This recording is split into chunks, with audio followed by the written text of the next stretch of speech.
June 2, 2025 సోమవారం ఎగ్రెస్ మనం Madanapalle market సంబంధించి స్టాక్ అనేది ఏ విధంగా వచ్చింది, మళ్ళీ మొలకల్చీరు మార్కెట్ ఏం జరిగింది, తర్వాత ఏమేమి మీకు ఓపిక ఉంటే చూడండి, లేదంటే స్కిప్ చేసుకుంటూ వెంటనే మదనపల్లి స్టాక్ చెప్పింటాను. మీరు స్కిప్ చేసుకుంటూ వెళ్ళిపోవచ్చు. మీ మొలకల్చీరు అంగళ్ళు ఆల్రెడీ వినిండే విషయాలు అనుకున్నట్టయితే. ఇంకా స్టాక్ విషయం మాట్లాడుకున్నాము. మొలకల్చీరు మార్కెట్ లాస్ట్ వరకు కూడా మార్కెట్ చాలా ఫాస్ట్గా జరిగింది. మొలకల్చీరు మార్కెట్ వచ్చేసి దిగుమతి ఎక్కువగా వచ్చినా కూడా వాళ్ళు చెప్పే విషయాలు ఏమంటే ఇంకా కొంచెం కాయలు మాకే షార్టేజ్ వచ్చినాయంటున్నారు. వాళ్ళు ఇంకా వచ్చినా కూడా కొంటామని చెప్తున్నారు. లాస్ట్ 8 గంటల 20 నిమిషాలు ఏమవుతుంది, అప్పుడు కూడా వేలం పాటలు చాలా ఫాస్ట్గా జరిగాయి. 300 ఈ 250 రూపాయల పైన క్వాలిటీలు ఉంటాయి. మొలకల్చీరు మార్కెట్ 360 రూపాయల వరకు మార్కెట్ జరిగింది.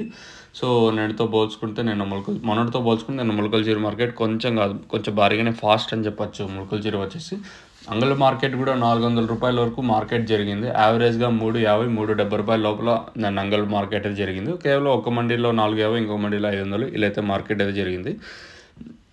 ఇది ఓవరాల్గా నిన్న జరిగిండే మన అంగళ్ళు మొలకల్చీరు. ఇంకా ప్రస్తుతానికి స్టాక్ విషయం మాట్లాడుకుందాం. మనం ముందుగా స్టార్టింగ్ మండీ లైన్లో మాట్లాడుకున్నట్టు దిగుమతి పెద్దగా మార్పు లేదు. ఇంచుమించు నేట్లాగే ఎక్కువగానే దిగుమతులు అయితే వచ్చాయి. ఈరోజు కూడా దిగుమతి పెద్దగా మార్పు అయితే లేదు. అలాగే ఆ పక్క మండీ లైన్లో మాట్లాడుకున్నా కూడా ఈ లైన్లో కూడా దిగుమతి పెద్దగా మార్పు ఏం లేదు. ఇంచుమించు నేట్లాగే స్టాక్ అయితే వచ్చింది. ఈరోజు కూడా ఎక్కువగానే ఉంది, పెద్దగా తగ్గలేదు. దిగుమతి కూడా వచ్చేసి ఏమాత్రం తగ్గలేదు. ఈరోజు కూడా నేట్ మాత్రమే స్టాక్ అయితే వచ్చింది. మరి ఇదే ఊపే ఏమన్నా ఉండొచ్చా మన మదనపల్లి మార్కెట్లో అనేది question mark. Let's wait and see ఏం జరుగుతుంది, ఏమీ చూడాలి. సో దిగుమతి కూడా పెద్దగా మార్పు అయితే లేదు. ఇంచుమించు నేట్లాగే ఈరోజు కూడా ఎక్కువగానే దిగుమతులు అయితే వచ్చాయి. నిన్న అంగళ్ళు కూడా అదే జరిగిందిలేండి. అంగళ్ళ మార్కెట్లో కూడా దిగుమతి ఎక్కువగానే ఉన్నది. నిన్న వచ్చేసి స్వల్పంగా దిగుమతి కూడా పెరిగింది.